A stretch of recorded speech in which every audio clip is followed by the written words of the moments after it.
Bit of disappointment for the Prime Minister and the government out of the United States. Well, Kieran, what a blow for the Prime Minister Anthony Albanese.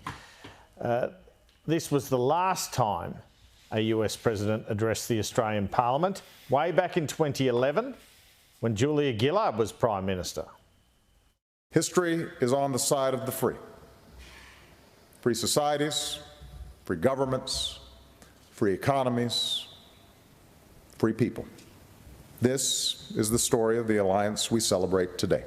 So God bless Australia, God bless America, and God bless the friendship between our two peoples.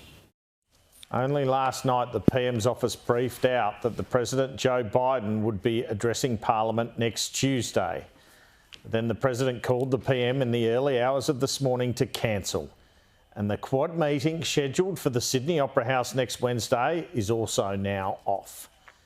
This was the PM just yesterday saying the US President was coming. Is President Biden still coming to the Quad? Yes, hosting the Quad is a big deal for Australia, and I look forward to welcoming President Biden to Australia.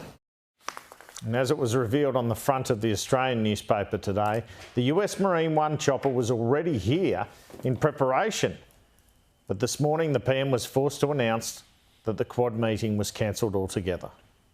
He expressed very much his disappointment at being unable to come to Sydney for the Quad leaders meeting and address the Parliament. All four leaders, President Biden, Prime Minister Kishida, Prime Minister Modi and myself will be at the G7. The Quad leaders meeting will not be going ahead in Sydney next week. We, though, will be having that discussion between Quad leaders in Japan. Now, the Indian Prime Minister Narendra Modi will carry on with his visit, which includes an audience with a huge crowd of Indian Australians in Sydney next week.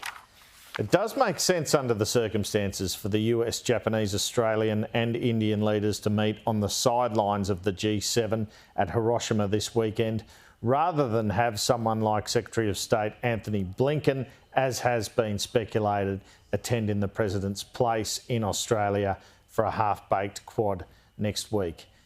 Anyway, it was to be the first US presidential visit to Australia since 2014, when Barack Obama attended the G20 in Brisbane.